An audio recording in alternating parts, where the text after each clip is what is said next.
ಇನ್ನು ಜಮ್ಮು ಕಾಶ್ಮೀರ ಹಾಗೆ ಹರಿಯಾಣ ಚುನಾವಣೆ ಮುಕ್ತಾಯ ಆಗಿದೆ.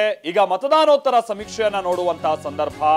ಹರಿಯಾಣದ ಮೊನ್ನೆನೆ ಬಹಳ ಕುತೂಹಲ ಕೆರಳಿಸಿದಂತಹ ಸಂಗತಿ, ಮೊನ್ನೆಯಿಂದನೂ ಕೂಡ ಬಹಳ ಚರ್ಚೆಯಲ್ಲಿರುವಂತದ್ದು ಅಂತಾರೆ ಕಾಂಗ್ರೆಸ್ ಈ ಬಾರಿ ಹರಿಯಾಣದಲ್ಲಿ ಅಧಿಕಾರವನ್ನ ಹಿಡಿಬಹುದು ಅನ್ನುವಂಥದ್ದು ಒಂದು ಚರ್ಚೆ.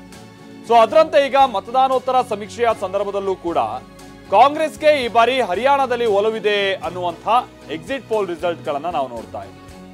ಬಿಜೆಪಿ ಕಳೆದ 2 ಟರ್ಮ್ನಲ್ಲಿ ಅಲ್ಲಿ ಅಧಿಕಾರ ಹಿಡಿಯುವಂತ ನಿಟ್ಟಿನಲ್ಲಿ ಯಶಸ್ವಿಯಾಗಿತ್ತು 2014 ಹಾಗೆ 19ರ ಸಂದರ್ಭದಲ್ಲಿ. ಆದ್ರೆ ಈ ಬಾರಿಯಲ್ಲಿ ಮುಖ್ಯಮಂತ್ರಿ ಬದಲಾವಣೆ ಮತ್ತೊಂದು ಅದೇನೇ ಪ್ರಯತ್ನ ಆದ್ರೂ ಕೂಡ ಬಹುಶಃ ಕಾಂಗ್ರೆಸ್ ಕಡೆಗೆ ಜನರ ಒಲವಿದೆ ಅನ್ನುವಂಥ ರೀತಿಯಾಗಿ ಈ ಮತದಾನೋತ್ತರ ಸಮೀಕ್ಷೆಯ ಕೆಲ ವರದಿಗಳು ಹೇಳ್ತಾ ಇದೆ. ಬಿಜೆಪಿ ಅಧಿಕಾರವನ್ನ ಕಳೆದುಕೊಳ್ಬಹುದು ಹರಿಯಾಣದಲ್ಲಿ ಅಂತ ಹೇಳ್ಕೊಂಡು. ಅಲ್ಲಿ ಒಂದ್ ಕಡೆ ರೈತರ ಹೋರಾಟ, ಮತ್ತೊಂದ್ ಕಡೆ ಈ ಕುಸ್ತಿಪಟುಗಳ ವಿಚಾರಕ್ಕೆ ಸಂಬಂಧಪಟ್ಟ ಹಾಗೆ ಕೇಂದ್ರ ಸರ್ಕಾರ ಬಹಳ ನಿಷ್ಠುರವಾಗಿ ನಡ್ಕೊಂಡಿದೆ ಅನ್ನುವಂಥದ್ದು ಆರೋಪ. ಸೊ ಈ ತರದೆಲ್ಲ ಬಹಳಷ್ಟು ಸಂಗತಿಗಳು ಹರಿಯಾಣ ಚುನಾವಣಾ ಸಂದರ್ಭದಲ್ಲಿ ಅಲ್ಲಿ ಚುನಾವಣಾ ವಿಷಯಗಳಾಗಿದ್ವು. ಬಹುಶಃ ಈ ಕಾರಣಕ್ಕಾಗಿನೇ ಜನ ಈ ಬಾರಿ ಬಿಜೆಪಿಯನ್ನ ತಿರಸ್ಕರಿಸಿ ಬಹುಶಃ ಕಾಂಗ್ರೆಸ್ಗೆ ಮಣೆ ಹಾಕುವ ರೀತಿಯಾಗಿ ಕಂಡು ಬರ್ತದೆ. ದೈನಿಕ್ ಭಾಸ್ಕರ್ ಚುನಾವಣೋತ್ತರ ಫಲಿತಾಂಶ ಪ್ರಕಟ ಆಗಿದೆ. ಏನ್ ಹೇಳ್ತಾ ಇದೆ?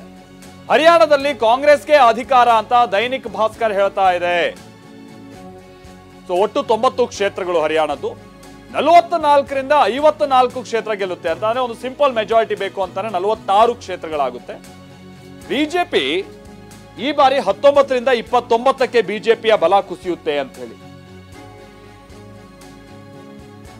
ಸೊ ಹಾಗೇನಾದ್ರೂ ಆದ್ರೆ ಬಿಜೆಪಿಗೆ ಈ ಬಾರಿ ಬಹಳ ಹೊಡ್ತಾ ಇದು ಹರಿಯಾಣಕ್ಕೆ ಸಂಬಂಧಪಟ್ಟ ಹಾಗೆ.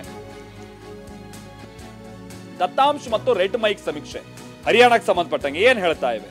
ಕಾಂಗ್ರೆಸ್ಗೆ ಅಧಿಕಾರ ಅಂತ ಭವಿಷ್ಯ ನುಡಿತಾ ಇವೆ ಈ ಸಮೀಕ್ಷೆಗಳು ಕೂಡ. ಸೊ ಕಾಂಗ್ರೆಸ್ 50ರಿಂದ 55 ಸ್ಥಾನವನ್ನ ಗೆಲ್ಲುತ್ತೆ ಇಲ್ಲಿ ಹರಿಯಾಣದಲ್ಲಿ ಅಂತ ಭವಿಷ್ಯ ನುಡಿಯಲಾಗ್ತಾ ಇದೆ. ಬಿಜೆಪಿಗೆ 20ರಿಂದ 25 ಸ್ಥಾನ. ಅಲ್ಲಿಗೆ ಬಿಜೆಪಿ ಕಳೆದ ಬಾರಿ ಪಡೆದಂತ ಸ್ಥಾನಗಳಿಗಿಂತ ಸುಮಾರು 15ರಿಂದ 20 ಸ್ಥಾನ ಕಳೆದುಕೊಳ್ಬಹುದು ಅಂತ ಹೇಳಿ.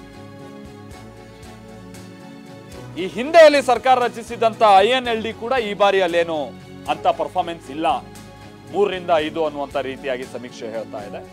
ಬಹುತೇಕ ತನ್ನ ಬಲ ಕಳ್ಕೊಂಡಿದೆ INLD ಅಲ್ಲಿ. ಅದನ್ನು ಹೊರತುಪಡಿಸಿ 2 ಟರ್ಮ್ ನಲ್ಲಿ ಅಲ್ಲಿ ಸತತವಾಗಿ ಸರ್ಕಾರ ರಚಿಸಿದಂತಹ ಬಿಜೆಪಿಗೆ ಈ ಬಾರಿ ಜನರ ಒಲವು ಇಲ್ಲ ಅನ್ನುವಂತ ರೀತಿಯಾಗಿ ಚುನಾವಣೋತ್ತರ ಸಮೀಕ್ಷೆ ಹೇಳ್ತಾ ಇದೆ. ಮತ್ತೊಂದು ವಿಚಾರ ಅಂತಾರೆ, ಬಿಜೆಪಿಗೂ ಕೂಡ ಇದರ ಮುನ್ಸೂಚನೆ ಇತ್ತು. ಆ ಕಾರಣಕ್ಕಾಗಿನೇ ಅಲ್ಲಿನ ಮುಖ್ಯಮಂತ್ರಿಗಳನ್ನೆಲ್ಲ ಬದಲಾಯಿಸಿ ಬೆರವೇತರಣ ಅಂತ ಪ್ರಯತ್ನ ಮಾಡಿದೆ. ಲೋಕಸಭಾ ಚುನಾವಣೆಗೂ ಮುನ್ನ ಮನೋಹರ್ ಲಾಲ್ ಖಟ್ಟರ್ನನ್ನ ಬದಲಾಯಿಸಿ ಅವರನ್ನ ಲೋಕಸಭಾ ಚುನಾವಣೆಗೆ ಕಂಟೆಸ್ಟ್ ಮಾಡೋ ಹಾಗೆ ಮಾಡಿ.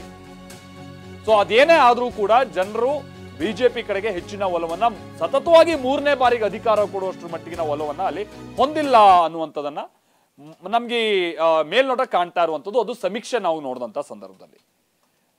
ಸೊ ಹರಿಯಾಣದಲ್ಲಿ ಈ ಬಾರಿ ಕಾಂಗ್ರೆಸ್ಗೆ ಅಧಿಕಾರ ಸಿಗ್ಬಹುದು. ಹಾಗೇನಾದ್ರೂ ಆದ್ರೆ ಬಹುಶಃ ಈ ಬಾರಿ ಈ ಲೋಕಸಭಾ ಚುನಾವಣೆಯಲ್ಲಿ ತಾವು ಒಳ್ಳೆ ಪರ್ಫಾರ್ಮೆನ್ಸ್ ಮಾಡಿದೀವಿ ಅನ್ನುವಂತ ನಿಟ್ಟಿನಲ್ಲಿ ಬೀಗ್ತಾ ಇರುವಂತ ಕಾಂಗ್ರೆಸ್ಗೆ ಇದು ಮತ್ತೊಂದಷ್ಟು ಬೂಸ್ಟ್ ಕೊಡಬಹುದಾದಂತ ರೀತಿಯಾದಂತ ಫಲಿತಾಂಶ ಪ್ರಕಟ ಆದ್ರೂ ಕೂಡ ಆಶ್ಚರ್ಯ ಇಲ್ಲ.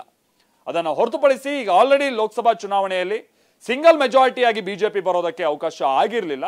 ಇದು ಮತ್ತೊಂದಷ್ಟು ಹಿನ್ನಡೆಯನ್ನ ತಂದಿಟ್ರು ಕೂಡ ಆಶ್ಚರ್ಯ ಇಲ್ಲ, ಅಥವಾ ಅದೊಂದು ಬಿಂಬಿತ ಆಗುವಂತ ನಿಟ್ಟಿನಲ್ಲಿ ಬಹುಶಃ ಮುಂಬರುವಂತ ಮಹಾರಾಷ್ಟ್ರ ಚುನಾವಣೆ ಮೇಲೂ ಕೂಡ ಈ ಫಲಿತಾಂಶ ಇಂಪ್ಯಾಕ್ಟ್ ಆದ್ರೂ ಕೂಡ ಆಶ್ಚರ್ಯ ಇಲ್ಲ.